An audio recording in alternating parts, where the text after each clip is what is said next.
What you see is what you get.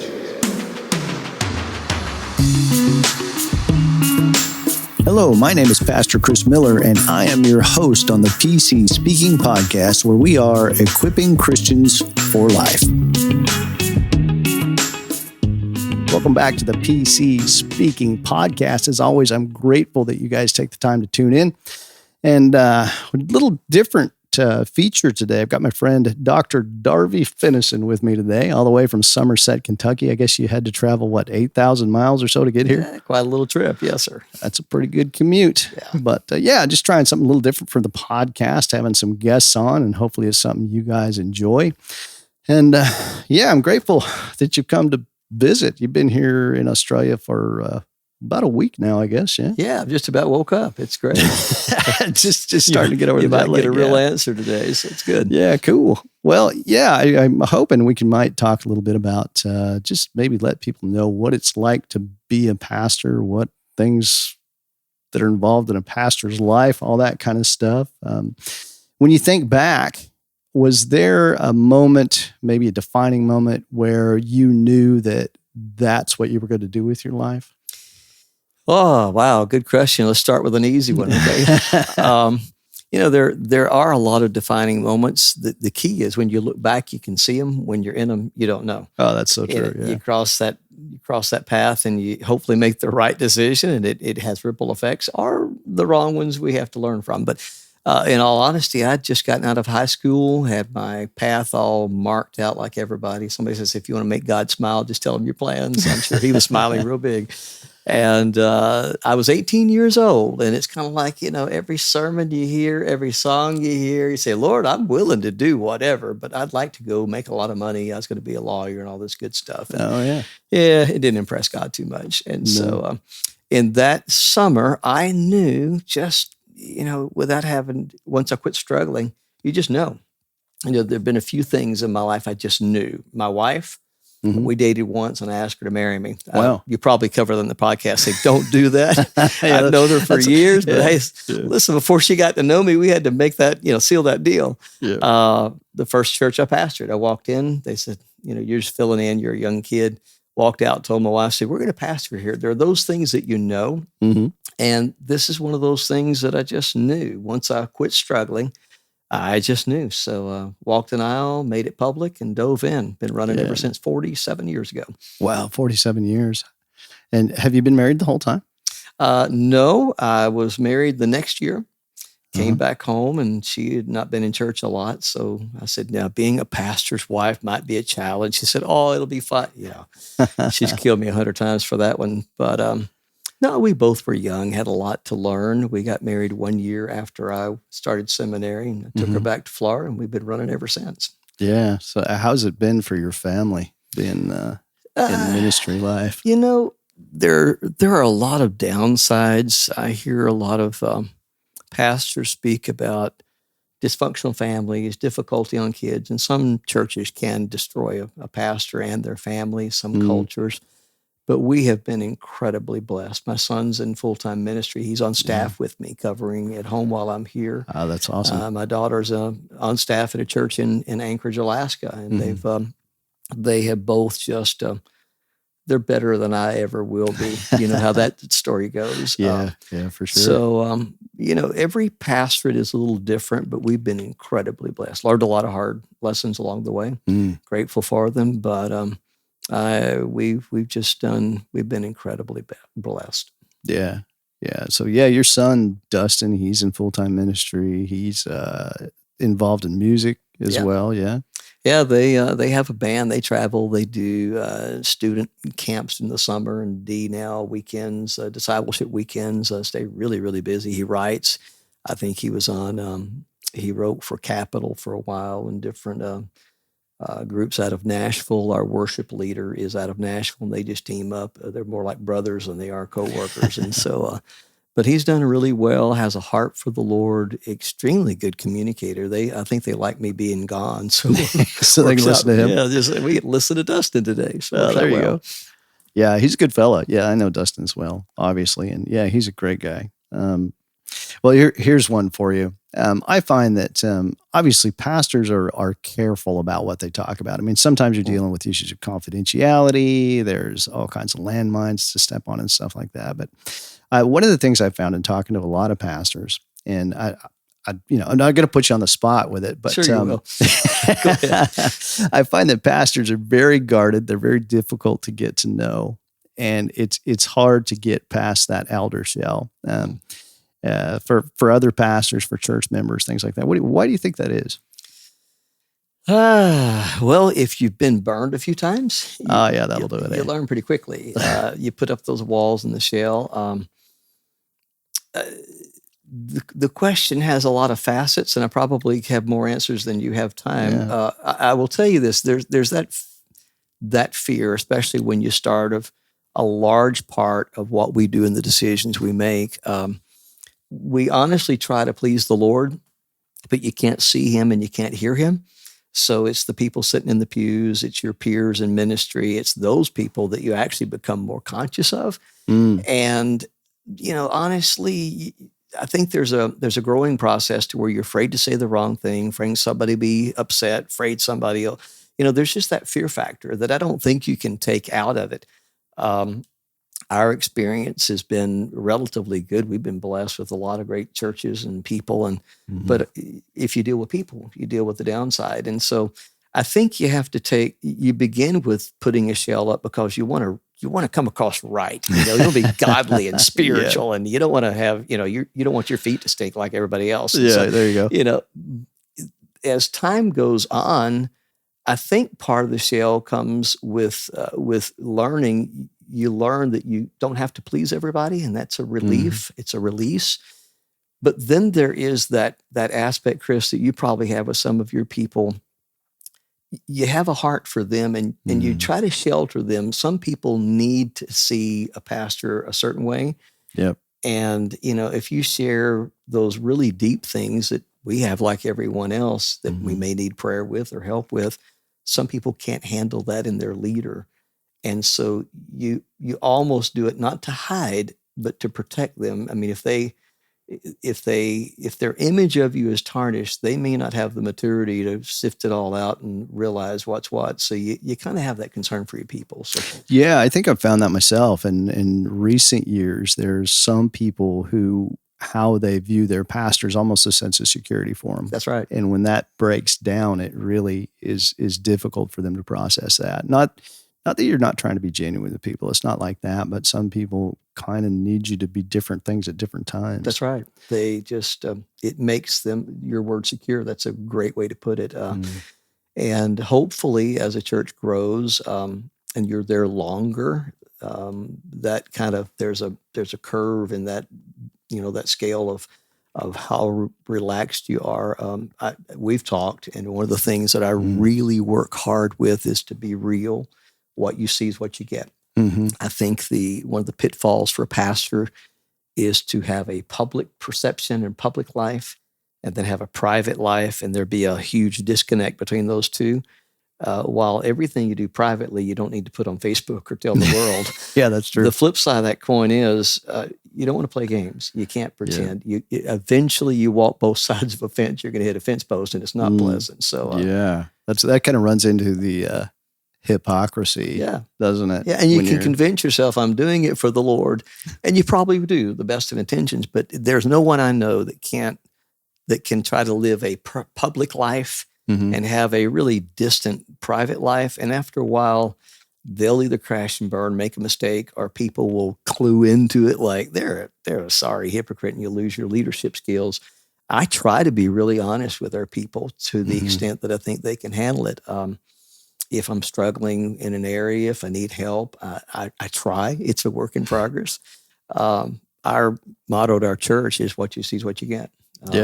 Yeah. I try not to play games. I grew up in an area of churches. If you went to the beach, you were a terrible person. Of course, living on the Gold Coast, I think everybody does. Yeah, on the Gold Coast, I don't reckon you can. So I wouldn't get tell away them with I'd that, slip out the beach and hide it.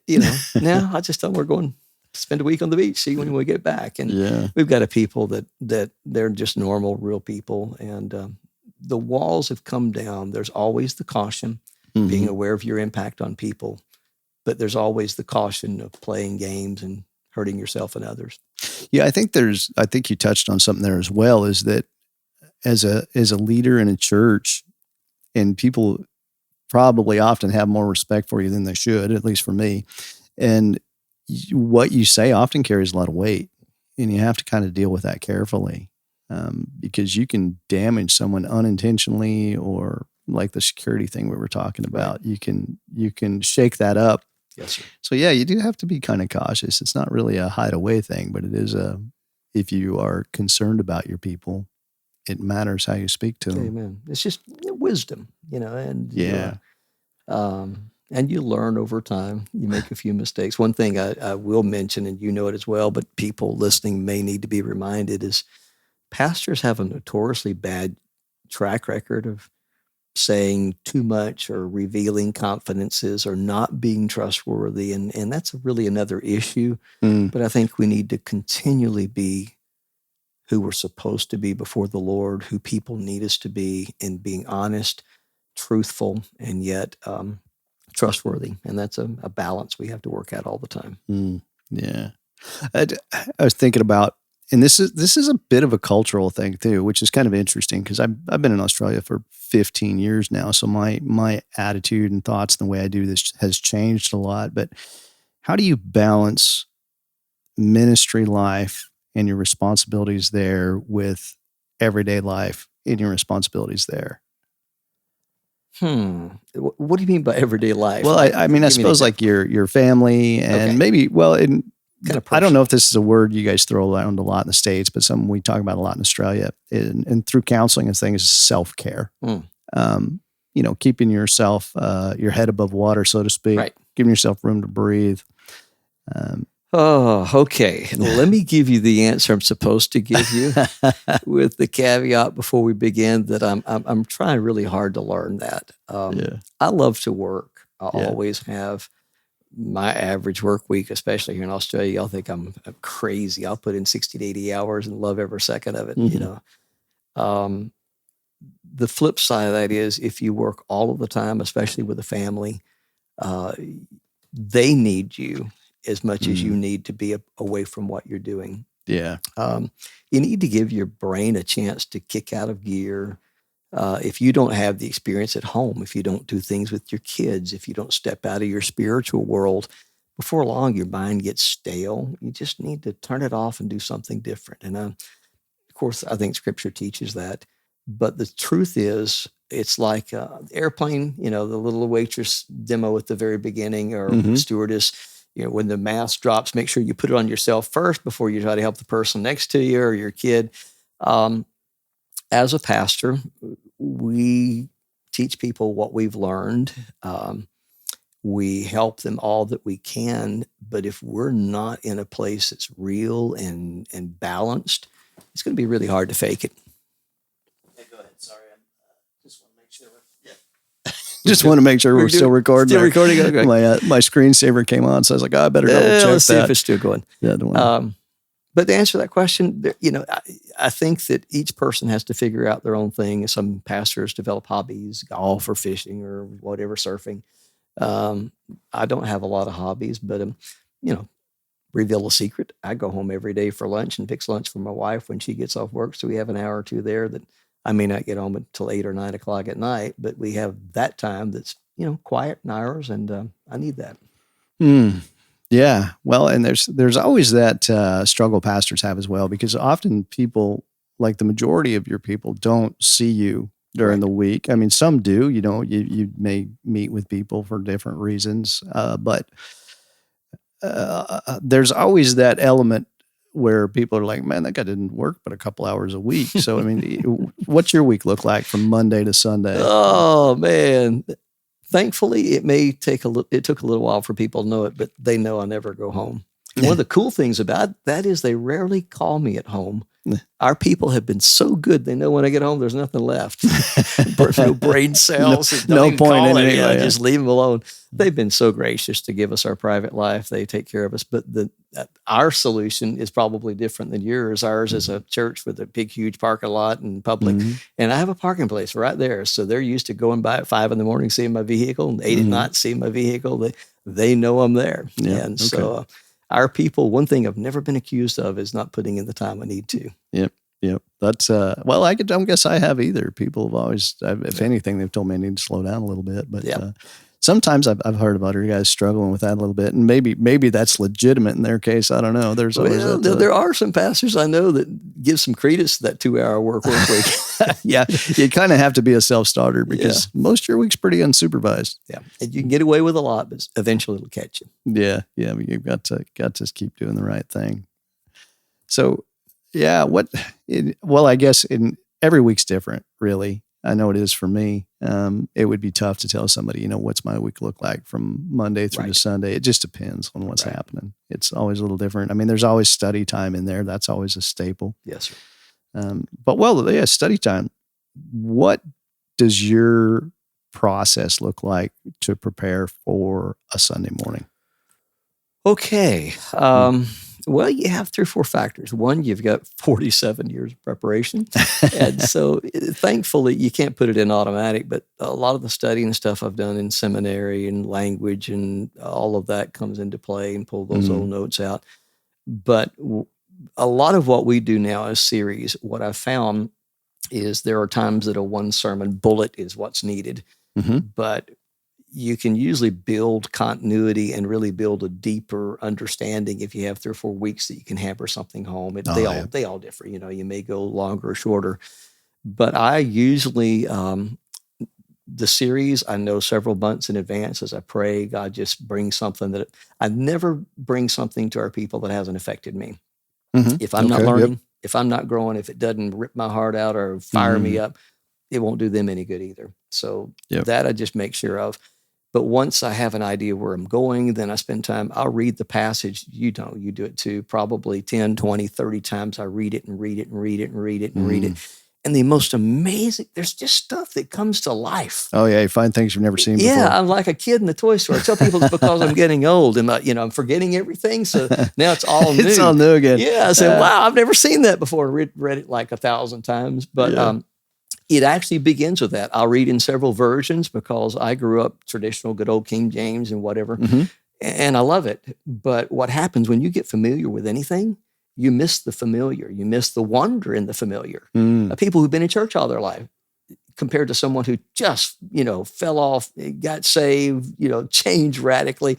They look at people that sit there kind of ho-hum and say, what are you doing? Don't you know how great this is? Yeah. And I think pastors can do that too, or all of us reading the word.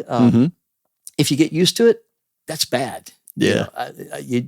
You got to walk away with wonder. And so I spend the time to where it starts coming to life and little things start rising to the surface and you start to hear God speak.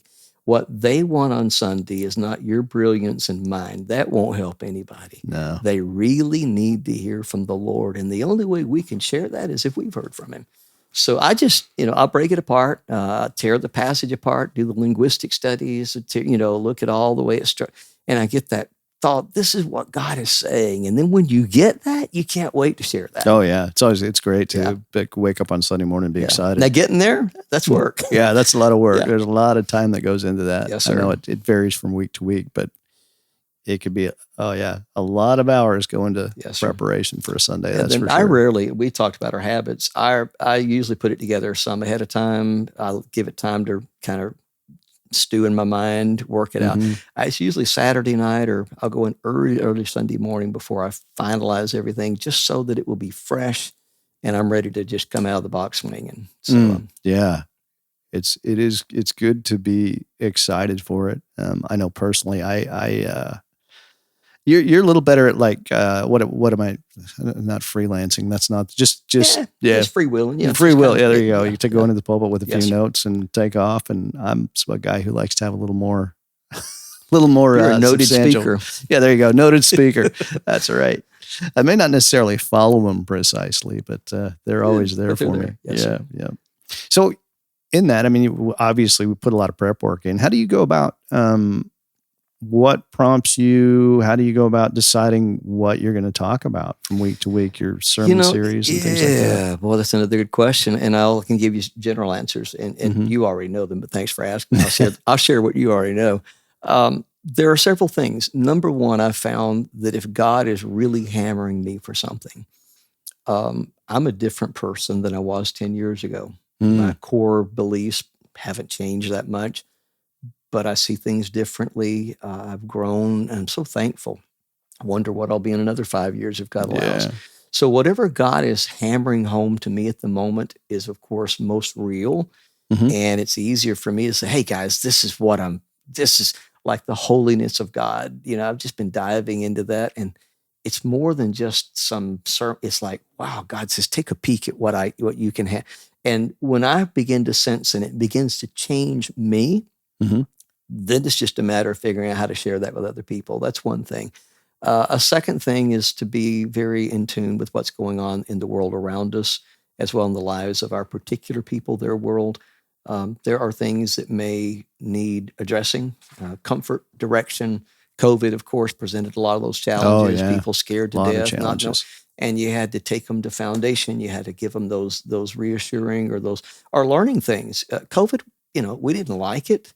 But Mm. God didn't send me. I don't know if you got it. I didn't get an email from heaven saying, Darvie, is this okay with you? Yeah, that's true. I didn't like it, but he didn't ask if I liked it. No, none But of there us were liked it, lessons but- that I learned and our church learned, and I think that we all were meant to learn that we could not have learned elsewhere.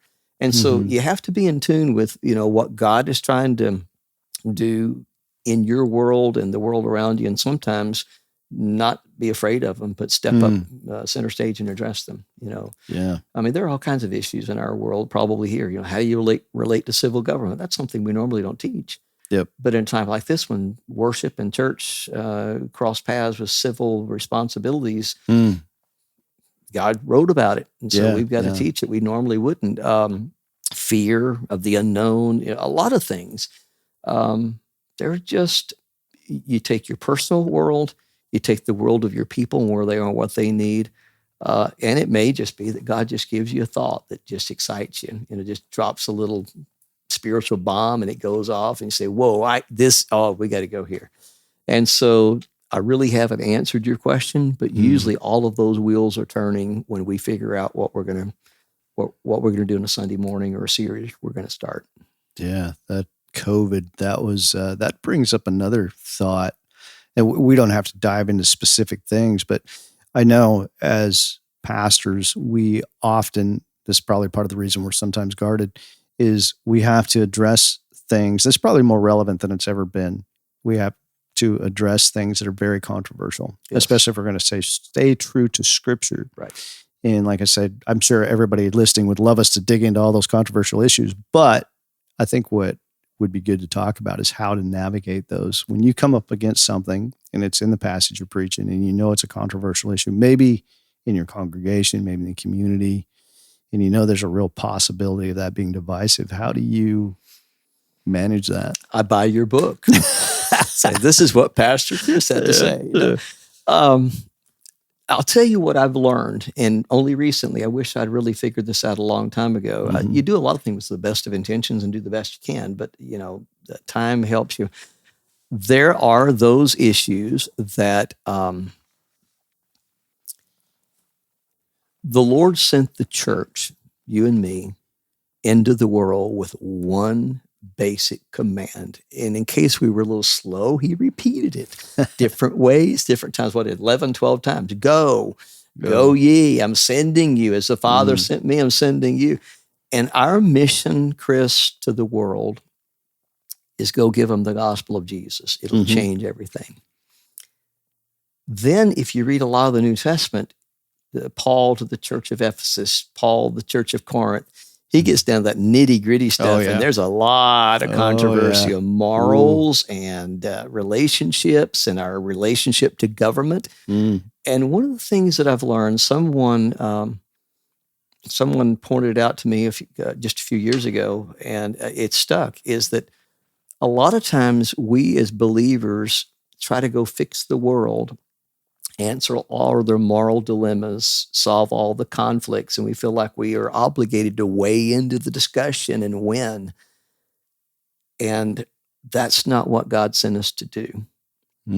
It isn't that he's lowered the standard. As a matter of fact, he raises the standard higher than we like to admit sometimes. He said, if you're my believer, this is what I require of you. And he hasn't changed his mind on any of that. But he doesn't look at a lost world who doesn't know him and require something of them they're not capable of doing. He says the first thing they need is me, the gospel, and then I will begin to change them from the inside. I think we try to help God with the best of intentions. Yep. And what happens is we weigh into the political arguments, weigh into the controversies. Now, I don't know about you, but I have more arguments with me than anybody else. Yeah. And, you know, a lot of COVID, there were things that I did not like. But when I took it to Scripture and God says, now, this is what I'm requiring of you. Your responsibility to the world is this. It isn't what you want to do. It's what I mean, you look at what Peter wrote and what Paul wrote and what James wrote, and they were all in jail fixing to get killed. And how they told us to respond to a government that's nasty and crooked and we don't believe in. Lord didn't. They're just things that you learn. But here's the thing: as God's children, He laid out a response for us to a lost and dying world, and that's to love them, allow them to think what they think. We don't have to agree, but we're not there to fix them, and just present them the one thing that changes everything. And honestly, if we pick a political fight to win a point, but we lose the opportunity to present them Jesus, we've lost the whole ball game. Yeah. He's the answer. I know. I find myself, of course, we all have our own views on things, but I find myself having to pull those in because I think, okay, what am I really here for? What am I really supposed to be doing? Even if I get in an argument about this, is it going to do any good? Right. Is it going to further the cause of Christ? Probably not. Right. So it just, a lot of that stuff. In just our isn't world, that they love to important. bait us. That's so they true. love to push buttons and say, let's see if we can make him See if we look get him to stupid bite. here or getting people mad. But the bottom line is we don't ever need to hide from what we are and what we believe. No. That, again, is destructive. And to be honest, the world doesn't expect us to be, just whatever. They if we don't stand for something, what are they going to listen to? But the flip side of it is our purpose is not to win an argument or a battle. Our purpose is to present Jesus, and then real change becomes possible. Until that, who has the ability to live a Christian life with all the Christian values without Christ? It's impossible. No, you just can't do that, can you? And so we've gone backwards. And so the answer for a lot of the controversy is begin and end with Jesus. Yeah, the gospel message, isn't it? Yep, for sure. I found when I come up against something that's difficult, I find the best thing I can do with it is just don't add anything to it. Right. Don't add anything more than what's already there. Just go with that, and of course, when you speak to people, you try to do so in a compassionate, understanding way. But yeah, just don't add anything to it. Yeah. And then, you just have to leave it up to the Lord after that. And the thing that amazes me, I think we were talking about the other day, is we think our world can't get any worse. There's It always can. that. Yeah. Oh, it can for sure. Yeah. And if you go back, the world that first century church faced, it was more warped than ours. They just had 24-hour news programs to, put a camera on it. It was wicked to the core. Oh, yeah. And a little fledgling group of people, I can imagine when the Lord said, I'm going to send you into all the world and the gates of hell will not prevail against you. They look around, they were like, we're fishermen, Lord. We don't even know how to read or write. You got to be us change the world. But he knew what they didn't know. We know now looking back, it wasn't who they were, it's who he was. Yeah. And they didn't go in to argue with Nero or Zero or whoever he was. They didn't go in to topple governments, call in all the Christian troops and overthrow the... They went to preach Jesus. They lived Jesus. And those simple believers changed the world. Yeah. I think it's always helpful to remember, too, that everything in this world is temporary. It's only, don't overinvest in something. You wouldn't invest a bunch of money in something is going to collapse in a couple of years. You wouldn't do that. So that's right. Don't invest too much in this. Those believers, they were more than I'll ever be, but they hurt like we did. They struggled. Book of Hebrews, they were thinking about quitting, and he said, just hang in there. It's okay. But they didn't hold on so tight. They, when you don't fear death, Jesus had just walked out of a tomb and said, guys, you're going to be all right. It kind of changes things. We acknowledge it here, but we don't live like it here. Yeah. And so you're right. They didn't hold on too tightly. It is The one thing they did hold on to was him. Yeah, it can be difficult to make that head to heart Yeah. connection. Yeah. It really can, because there's a lot of things we do know in our head, but then, living those out, sometimes that's a little more challenging. What we really believe shows up in the choices we make. Do we really believe? Yeah. Do we really live like that? Yeah, I mean, I might say one thing, but when you see what I'm doing, you'll pretty well get a clue of where I am. Yeah. Well, we've talked a fair bit about speaking, but there's a lot of things involved in pastoral ministry. We do a lot of counseling as well, of course. That's something I know you've done a lot of. I've done a fair bit of it. Is there a process you go through when you counsel someone? I mean, obviously, we're not going to It just talk depends too on much the about circumstance. You that. get everything from to young people looking with that dazed look saying, we think we want to get married, Yes. to a couple want to get those who are married saying, we wish we hadn't. and everything in between. So you get everything. I got to tell you, my least favorite kind of counseling is couples counseling. Yeah. Gosh. One has a baseball bat and the other a frying pan, and you just try to referee. Yeah. I find that while you're talking to a couple at the same time, they're both working really hard to get you on their side. Oh, yeah. That's usually what happens. The cool thing, Chris, is this: everybody's messed up. Starting with the counselor, and some of my greatest crash and burn and my biggest regrets have helped me understand people in the world better, to where, when they come in, I tell them, look, you're not going to shock me. I'm not going to think less of you.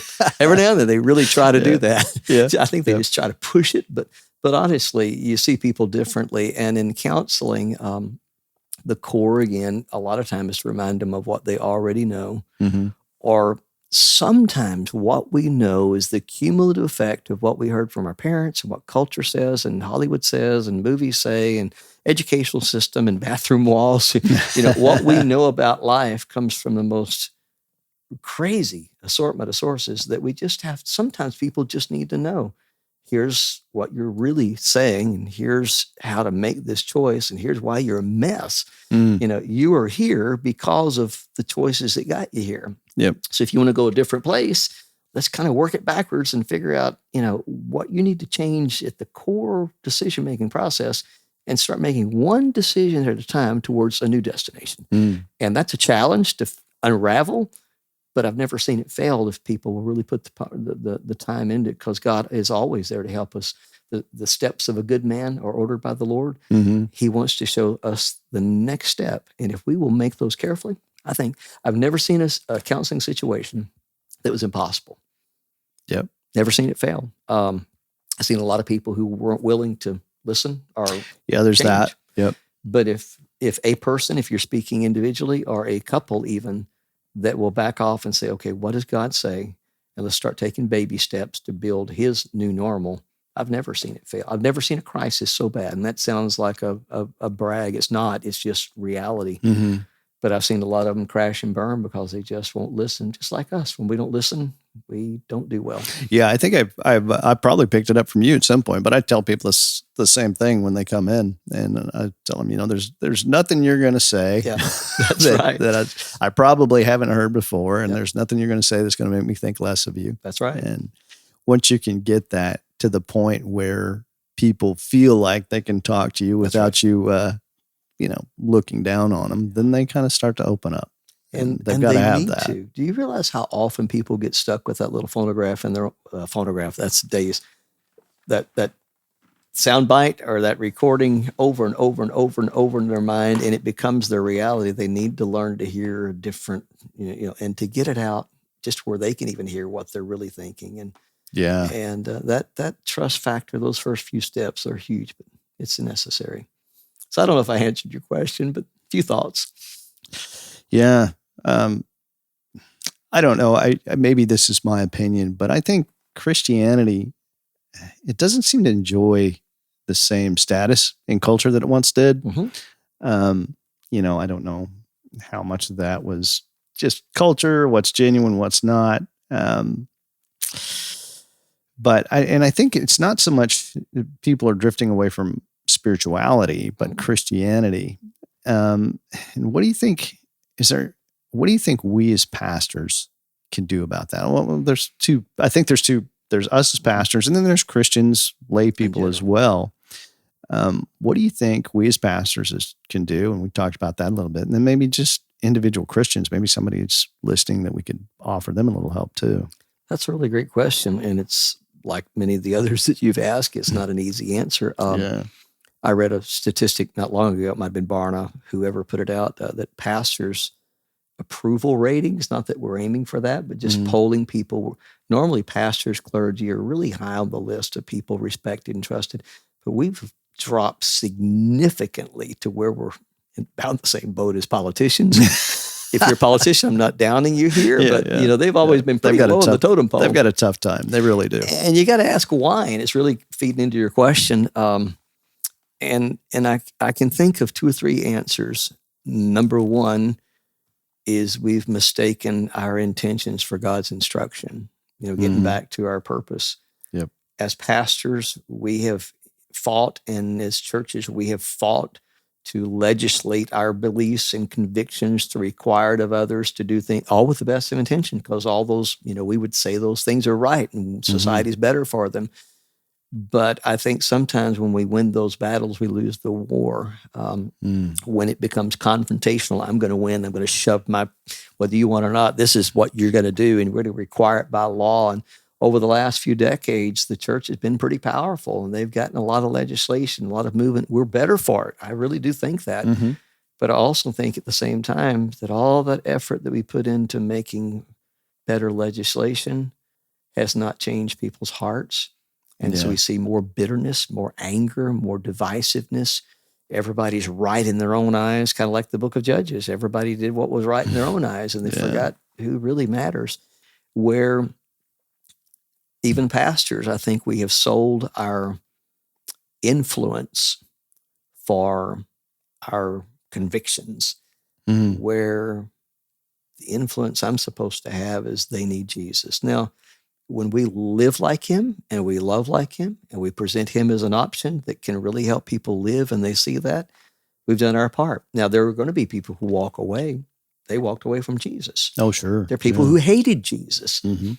But it isn't because he was trying to cram righteousness down their throats. As a matter of fact, what Jesus' answer was when he went in that Matthew, went in, when he first talked to Matthew, the good Bible-going, church-going guys were just flabbergasted. Like, you talk to those kind of people? Jesus said, what kind of people? Yeah. Yep. And he went home with him and he called him and the whole 9 yards. Jesus was always upsetting the really religious right people, but he never compromised right. He was righteousness incarnate. Yep. He didn't have to worry about, he could love people unconditionally. And I think we've lost that art of looking to him, living like him, and presenting him as the option that can change someone's life. When they change from the inside, morals will come, a different worldview will come. But when we go for the results without the capacity to know him and let him produce those, before long, you're going to have a society that gets polarized, and we're not going to always be the predominant legislative power or whatever. And I think overall the world looks and we lose our power, our influence, because we've been seeking the wrong thing. Rather than their good for his glory, it's our win that we're aiming for. Yeah. Well, and when you think back to early Christians, they had no authority at all. If anything, they had the opposite. Political clout. Nothing. They had nothing. They had very little money. But my goodness, they were so different that even a world that was warped said, there's something to this. There's something they have that I don't have. And I wonder when they see us, if they see something that they want or if they see something they run from. Like, I don't want to catch that. Yeah. But I think one thing I know I've kind of boiled it down to and talked to our church about is really what our job is. And one of them is to take the gospel to the world and help people who are suffering. That's right. And when you do those things, that when you help people in your community, do good things in your community, that accredits your message. And it's tough to argue with helping people. That's right. It really is. Exactly right. That's a tough one. It's kind of like going to church. If you go to church expecting a blessing, and if the preacher doesn't preach the right length of time and the temperature isn't right, the music isn't perfect, then you're going to believe and didn't. Good grief! What a miserable way to go to church on Sunday. Go to church to be a blessing. and you'll never be disappointed. You can always put a smile on somebody's face. Yeah, that's true. And it's just that way in general. But anyway, it worked me. What else you got? Yeah, gosh, I know culture and society are changing so quickly. Yeah. I don't know, in my time in ministry, and your time is a lot longer than mine, and I'm sure you've seen a lot of change. And I'm kind of wondering what you might think about. How do you see the change in a pastor's role? I mean, not that there's a change in the basic things, but the way we do things. And, what do you see as some changes over the years and maybe going into the future, and how a pastor does ministry and the role he plays in his community and church?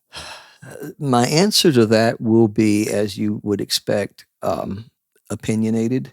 And there are a lot of opinions. There are different models for pastors. Some are, and I don't mean to criticize, but just to explain and differentiate. There are those that have the idea that I am God's spokesman. When I speak, God speaks. I had a pastor tell me that one time. When I speak, God speaks. You listen. Kind of, we call it a dictator, or that's a lot of responsibility, man. Yeah, it's huge response. Now they can usually build very efficient organizations, large churches, because you tell everybody what to do, and if they don't do it, you rake them over the coals. And you use people to build the church is a philosophy. It sounds like I'm critical because that's not me, and I may be criticizing a little bit. I don't really think that's the spirit of Christ, but I will tell you, a lot of those people have reached people. They built huge organizations, and it's effective to an extent. I think if you look at our world, our diminishing influence, we're living in a post-Christian era, whether you admit it or not. People aren't going to go to church because they have to. They're not going to be good because they're told to. Nope. They've got to see something real. And if you go full force, the Lord gave pastors, Ephesians says he gave pastors for the building of the saints, for the work of the ministry. Yep. And our role is to lead people into learning who Jesus is and how to live that life, to enable them to experience it, to be able to develop their abilities that God gave them, and then to guide them into being, like you said, that blessing the community. We can help people. We can be nice to people. We can serve people, whether we like them or not, whether they like us or not, whether they're like us or not. And that's the real. What did Jesus say?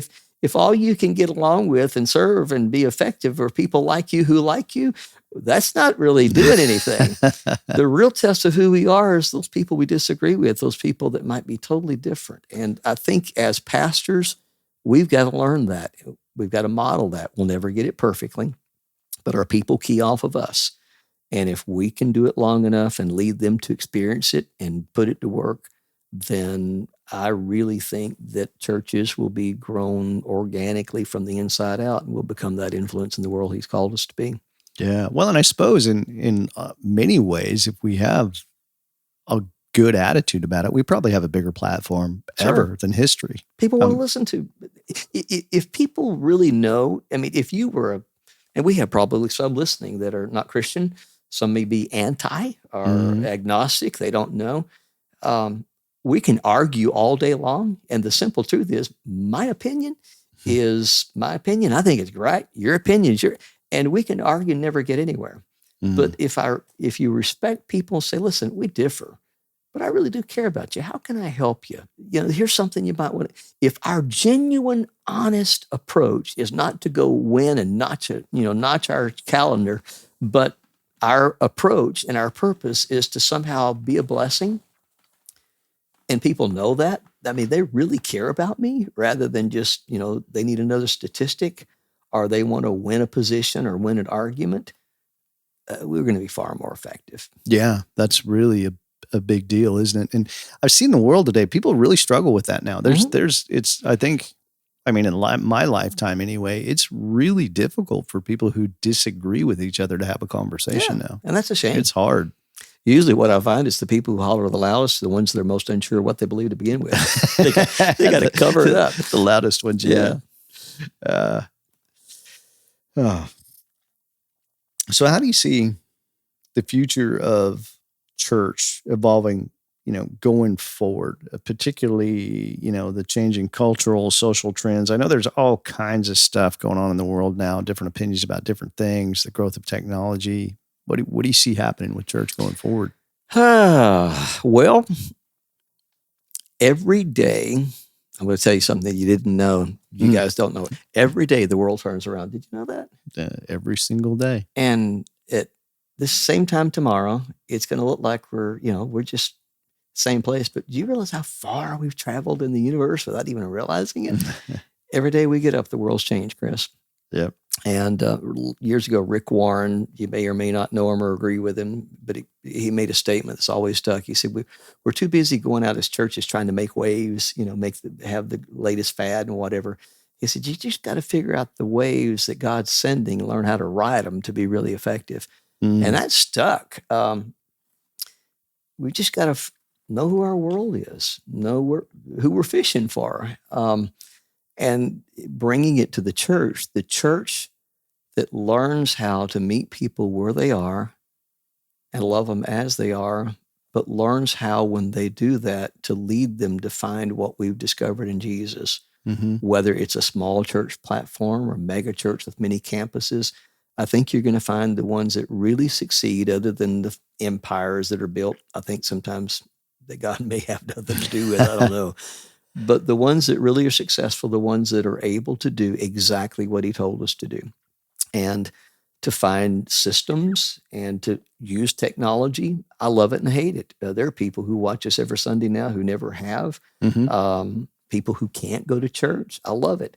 There are people who stay home, say, I can catch you on TV when I get around to it. I don't have to be a part of the church.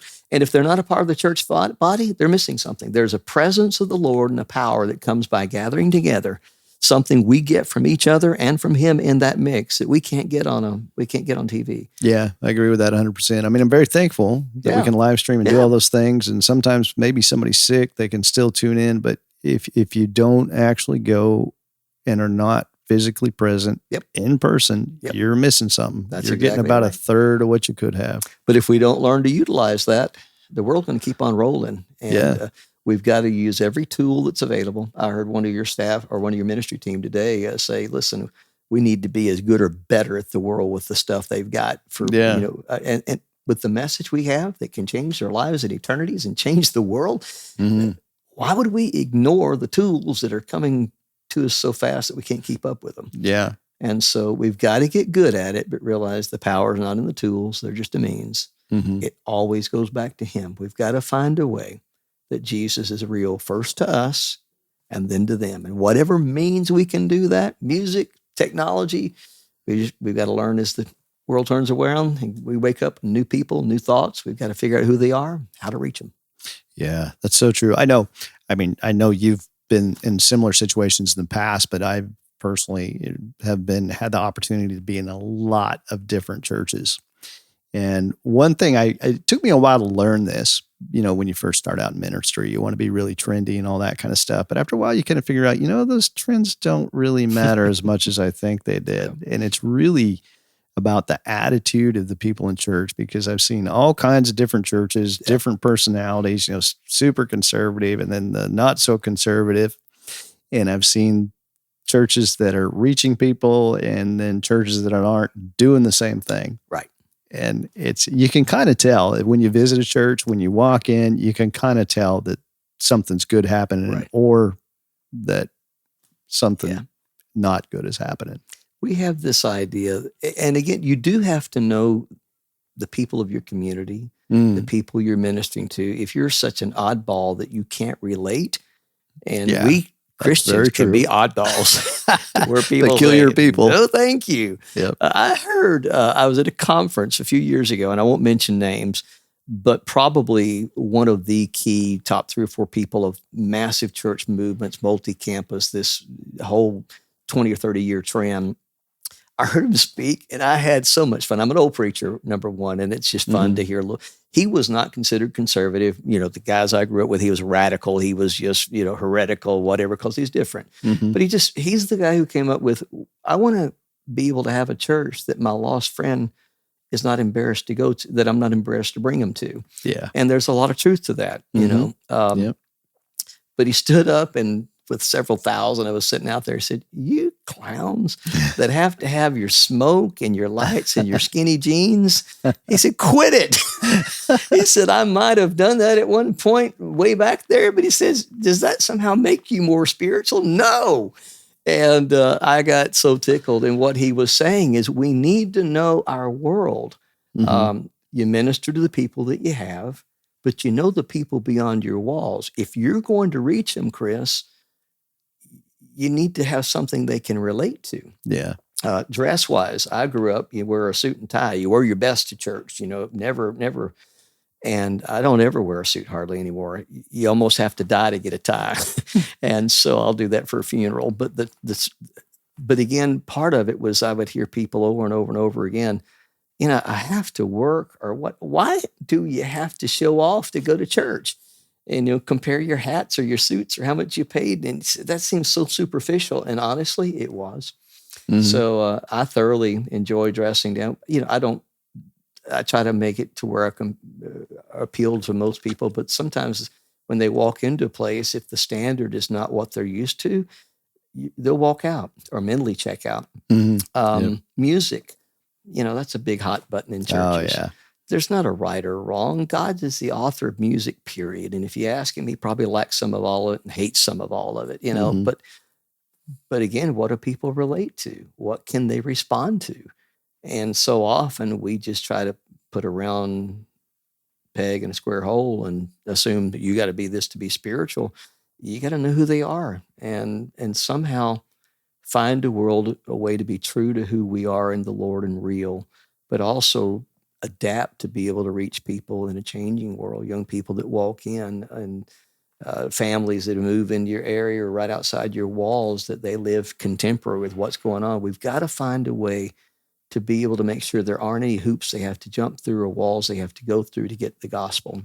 And being aware of our times, of our mediums, of what is effective. What works for me in Somerset, Kentucky may be totally different than you, or New York City, or wherever. Wherever, yeah. You have to know your world because that's what God sent us to reach. Yeah, it takes time to do that as well. And it's changing all the time. I've become all things to all people. Yeah, he didn't compromise anything. No. But he's wise and he knew who he's dealing with. But you're flexible where you can be flexible, for sure. Yeah, one of the things that always impressed me about you personally is how you're able to get along with all those different people in those different groups. You got any pointers on how to do that? Oh, man, I'm learning. I used to not be so good. I'm just grateful God's helping me to learn and grow and looking forward to the more growth he has. I will tell you this, it's been a relief to me to be able to sit down with somebody that I might think in my mind, they're idiots, but let them talk and get to know them and realize, they're God's problem, not mine. And I will tell you, just to illustrate the point, we hit a real snag about 10 years ago. Some good people, but just it came down to one of those conflicts that you never want to have in a church, and it got really, really tough. And I had a pastor that I'd never got to know, different persuasion, loves the Lord, but just different way of doing things, different church. Walk in the doors one day, say, don't have a clue what's going on, but I want you to know I'm praying for you every day. He became my friend. He still is to this day. And God uses sometimes the bumps in the road to show us that being right is not, it's overrated. We can be right and get to know all kinds of people.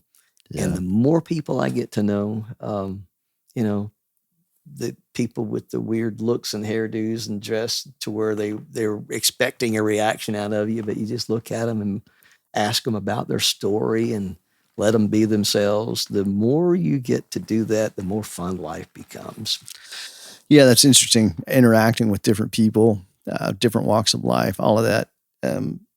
It's challenging and fun all at the same time. I know sometimes I think a challenge with pastors too is sometimes people will. I've found this. People will even do this unintentionally, but they'll kind of put you on a little bit of a pedestal as a pastor. And I know no pastor wants to be there that's in his right mind because it's a long way to fall. That's right. And it's easy to get hurt. how do you, in your ministry, try to foster an open dialogue with people where maybe they don't do that? Just know that you're real. How do you communicate? Make yourself approachable, and that way they know you're a real person, but they still respect you as a pastor. Is there a formula you have for that? Maybe. Well, I try to be open with people to the extent Mhm. that you can. When I make a mistake, back through that time I mentioned about 10 years ago, I just on a Sunday morning said, guys, I need to apologize for a couple things as Yeah, a leader. I've done that a time or two Yeah. myself. Had to And stand up and here's the say, cool yeah. thing about that when it's genuine is it instantly changes a negative people not understanding, not knowing, or just feeling something's off, Mhm. giving the devil all kinds of tools to play with in his playground. It instantly changes all of that to a positive. People, if you just say, folks, I need your help. Mhm. Or guys, I'm sorry. In my case, as a leader, I'll let some things go and just figured they'd work out. And I really shouldn't do that. And number two, this help, you mentioned this earlier, so we'll kind of dovetail back. I told him, I've been far more aware of keeping people happy more than I'd like to admit.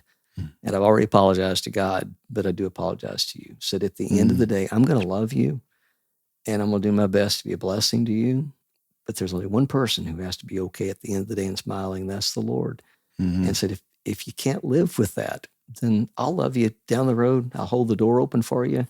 I'm going to get mad at you. But I'm not going to live to make you happy. It can't happen. No, that's definitely something you have to deal with as a pastor. And I've tried to be honest with people and do that to the extent that I can. I probably reveal too much junk. I've had people say, why? I say, I just want people to know. If they know, so often it just takes away the unknown, the possibilities. And to the extent that it's not inappropriate, I just think the more informed the people are, the better off you are. Yeah. Well, and I mean, I'm like anybody else. I like people to like me. Yeah. I really do. Yeah. But there are times when you have to stand for something that makes some people unhappy. And the core thing is you got to be you. Yeah. And not be who they want you to be. Tried leading a double life like we talked about. It will not work. Yeah. I've crashed and burned and can tell you it's not good. Yeah. And so it's tough to love people and try to be aware of influence. But at the end of the day, keep him happy. Yeah, for sure. Yeah, that's good stuff. Is there anything that would be good for, and this might be something that could benefit a lot of pastors out there, maybe people who are listening. Is there something that people could know about pastoral ministry that might be helpful for their pastor? Wow. Yeah. Well, just practical stuff. Mm-hmm. Just recognize he's a person. Love him the way you expect him to love you. Mm-hmm. Encourage him. Pray for him every day. One thing I found is if you start praying for somebody, it changes your thoughts towards him. Not, Lord, I'm praying that you'll zap him with lightning, But, praying for a meteor right to hit him. The people you really hate, and I know nobody said, well, I don't hate any. It really borders on it. Mm-hmm. The really rile us up. It will amaze you if you really begin to pray for those people to come to know the Lord, to love the Lord, to find out what makes life special. When you really pray for somebody, it changes. And if you're praying for your pastor, honestly, God bless him, help him. He experiences not just my stuff, but everybody's stuff and needs you. It changes a person's response to them. Offer to help. Good grief. Just go by and say, you need anything? What can I do? I'll just say personally, if you're in a church and you have a pastor, remember his birthday, remember his anniversary, do something for his family, make it personal more than you're our hired help and you're here to do what you're told to do. God has led you to us and you're our shepherd, our pastor. How can we be a blessing to you? Mm-hmm. And if you do those little things and try to, fill in gaps, and it'll amaze you how much a difference it'll make. A lot of pastors, they hold on for dear life. Oh yeah. It's like they're not going to let go an inch because they can't and hang them. And you get a group of people who starts having their pastor's interest in their hearts, stepping up, stepping in, personal little things. Mm-hmm. And I will say this: don't require your pastor to be your best friend. That's a tough one. You can't do that. No, you can't be best friends with 50 people or 5,000 people. You just can't. So just love him. and support him, have realistic expectations, pray for him, and you'll be amazed what the person. Yeah, well, and that benefits people too. Yeah. That's going to benefit the person in the congregation Yeah. as well when they take care of the pastor and he's not dealing with having to put out fires and fights and all that kind of stuff. He's going to be able to minister so much better that way. That's exactly right. So much better. And a lot less struggle, a lot less stress. His preparation for sermons is going to be better. His counseling is going to be better. And his attitude will be better. If he hadn't been his beat up on attitude all will be week when he better. walks into the pulpit, he's not going to be angry or bitter or wore out. You'll just have a different pastor, and you can make him different by the way you treat him. Yeah, that's so true. So very true. Well, I think we'll probably wrap up soon, but I guess one more thing I'd like to talk about with you is I know you've taught in seminary, been president of seminary. You've dealt with a lot of young guys getting into ministry, no doubt. And maybe we could talk about that for a minute. You've got some young fella who wants to get involved in ministry, wants to be a pastor, and he comes up. What are you going to tell him? Besides run. That's the first thing came by. If you can do anything else, do it. Yeah. Honestly, there are times when you question everything like, Lord, what have I got myself into? Are you sure about that? And if you don't know God is in it, you're in for a tough route. So number one, know that God's in it. The counsel practically to go along with that is do anything else you can. Now, if God's leading you and you think he may be wanting you to pastor, he's wanting you to serve. That's really what a pastor is. He's the ultimate servant. He's the under shepherd, and he's there to take care of the sheep. And if you think you maybe want to do that one day, then start where you are. Start serving. Clean the bathrooms at church. I don't mean that facetiously. I know some guys that are too good for some things. They want to be the one on the podium. That's not going to fly. Somehow the ministry seems to attract people who need attention, or they think it makes them important. And I don't mean to take away what God's doing, but I will tell you where God's working in some areas, God's not working in a whole bunch of other areas.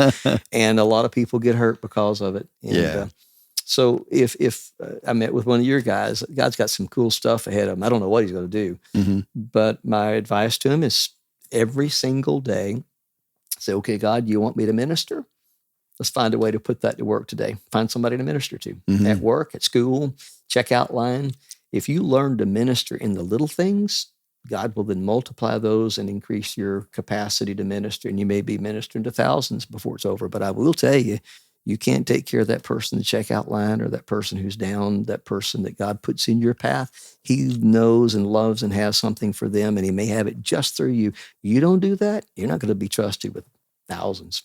Yeah, it's one of those situations where if you're looking to get something done, you look for somebody who's already busy. That's true. Yeah. And I've found in, my working with different people over time is the people who are going to end up being good pastors and stuff. They're already busy. It might be sweeping the floor. It might be painting and whatever. They're just busy and involved. They're already doing. That's right. And that's really kind of who ends up in those positions anyway. And that's what you want, especially young people. Ministry is wonderful. It is a minefield that if God isn't in it, leading you, teaching you, helping you, you're going to crash and burn. And that really can be painful and leave scars for life. If he is in it and you serve where you are and let him guide you through whatever hoops you've got to go through to get to wherever he may lead you, every step of the way there will be grace. Every challenge, he'll provide the wisdom for that challenge. Good grief. I've been in this 47 years, something like that. If I had, I wish I could go back and have the energy of the 19-year-old that surrendered to preach. Wouldn't that be nice? With what I've learned now, but I don't want to go back and relive it all. But I will tell you, looking back, and you've been there.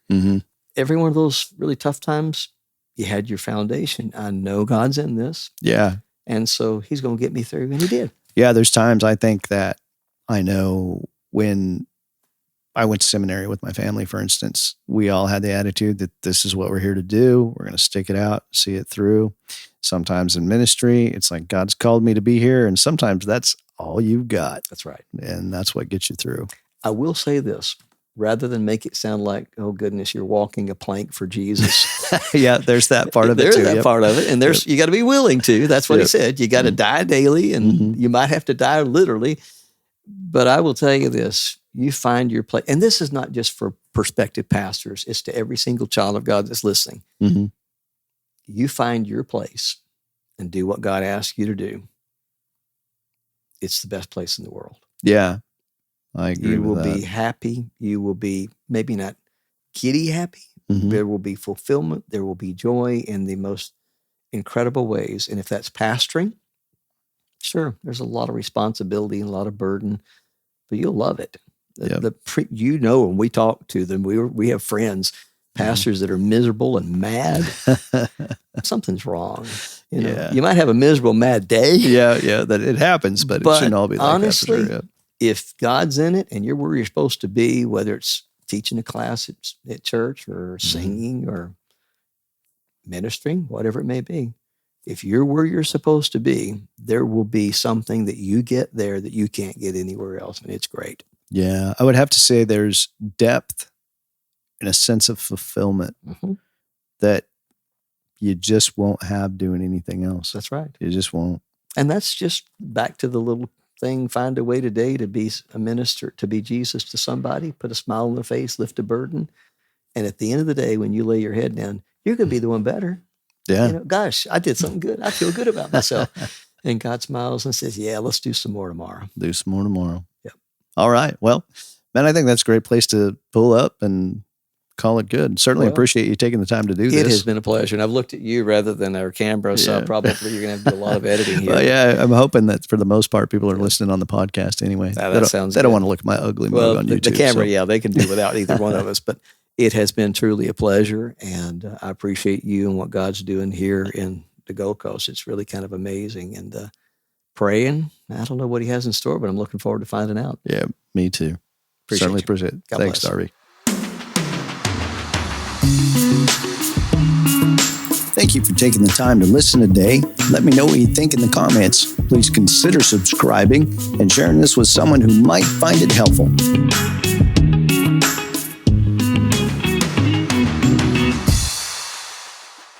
Oh, that's good.